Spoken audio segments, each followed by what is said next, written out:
Hi guys, ഇന്നത്തെ വീഡിയോയിലേക്ക് എല്ലാവർക്കും സ്വാഗതം. ഇന്നൊരു വിഷമമായിട്ടുള്ള വീഡിയോ ആണ്. കാരണം എന്താണെന്ന് വെച്ചാൽ ഞങ്ങളുടെ ഒരു പ്രിയപ്പെട്ട ഒരാൾ ഞങ്ങളെ വീട്ടിൽ പോയി. അപ്പോൾ അതിൻ്റെ ഒരു വിഷമത്തിലാണ്. അപ്പോൾ ഇയാളാണ് ഞങ്ങളെ വീട്ടിൽ പോയത്. ഇതിൻ്റെ പേര് അരോണ എന്നാണ്. ഇത് പല കളേഴ്സിലും ഉണ്ട്. സിൽവർ ഉണ്ട്, ബ്ലൂ ഉണ്ട്, ഗോൾഡ് ഉണ്ട്. ഇത്രയാണ് എനിക്കറിയുള്ളൂ. ഇതിലും കൂടുതലുണ്ടോ എന്നുള്ള അറിയില്ല. ഞങ്ങളുടെ വീട്ടിൽ കുറേ മീനുകളുണ്ട്. പക്ഷെ അതൊക്കെയെന്ന് പറഞ്ഞാൽ വീടിന് പുറത്ത് ടാങ്കിലും കുളത്തിലൊക്കെയാണ്. അപ്പോൾ അതിൻ്റെ കാര്യങ്ങൾ കൂടുതലും നോക്കുന്നത് അച്ഛനും പിന്നെ കുറച്ചും കൂടിയും താല്പര്യമുള്ള അക്ഷിതിനുമാണ്.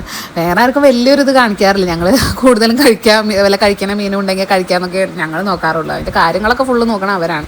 പക്ഷേ ഈ മീനെന്ന് പറഞ്ഞാൽ അങ്ങനെയല്ല. ഇത് ഞങ്ങൾ വീട്ടിൻ്റെ ഉള്ളിൽ അക്വേറിയത്തിലാണ് ഇതിനെ വളർത്തുന്നത്. അതുകൊണ്ട് തന്നെ ഈ മീനിൻ്റെ കാര്യങ്ങളൊക്കെ നോക്കുന്നത് ഞങ്ങളൊക്കെ തന്നെയാണ്. ഫുഡ് കൊടുക്കുക, വെള്ളം ചേഞ്ച് ചെയ്യുക, അതൊക്കെയാണ് ഇതിന് വേണ്ടത്. പിന്നെ ഓക്സിജൻ കൊടുത്തിട്ടാണ് ഇത് ടാങ്കിൽ ഉണ്ടാവാറ്. നമ്മളെപ്പോഴും കാണുന്നൊരു മീനായതുകൊണ്ട് നമ്മൾ ഭക്ഷണം കഴിക്കുമ്പോഴായാലും ഒന്ന് അങ്ങോട്ട് പോകുമ്പോഴും ഇങ്ങോട്ട് പോകുമ്പോഴൊക്കെ ഒന്ന് കാണുന്ന മീനാണ്. അതുകൊണ്ട് തന്നെ ഞങ്ങൾക്ക് എല്ലാവർക്കും ഈ മീനിനോട് ഒരു പ്രത്യേക അറ്റാച്ച്മെൻ്റ് ആണ്. അപ്പം ഞങ്ങളുടെ വീട്ടിൽ ഗസ്റ്റ് വന്നാലടക്കം ഈ മീനിനെ കാണുമ്പോൾ ഒരു പ്രത്യേക എക്സൈറ്റ്മെൻ്റ് ആണ്.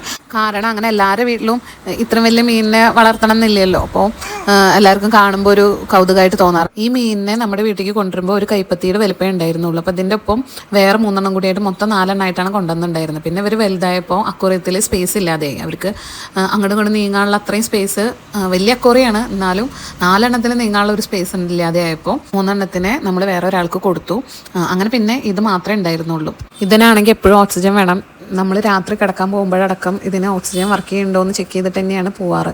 പിന്നെ എന്ത് പറ്റിയെന്ന് അറിയില്ല. കറണ്ട് പോയതാണോ ഇൻവെർട്ടർ നിന്നതാണോ എന്താണെന്ന് അറിയില്ല. രാവിലെ വന്ന് നോക്കുമ്പോൾ അങ്ങനെ ചത്ത് കിടക്കുന്നുണ്ടായിരുന്നു. ഈ ഫിഷ് എന്ന് പറഞ്ഞാൽ വളരെയധികം പ്രത്യേകതയുള്ള ഫിഷാണ്. ഈ ഫിഷ് വീട്ടിലുണ്ട് വെച്ചെങ്കിൽ സമ്പത്തും സമൃദ്ധിയും നല്ല ഭാഗ്യവും ഉണ്ടാകും എന്നാണ് പറയുക. പിന്നെ ഈ മീനിൻ്റെ ശരീരഘടന മനസ്സിലാക്കിയിട്ട് ഇതിന് ഡ്രാഗൺ ഫിഷ് എന്നും വിളിപ്പേരുണ്ട്. അപ്പോൾ ഇത്രയേ ഉള്ളൂ ഇന്നത്തെ വീഡിയോ. Okay, by.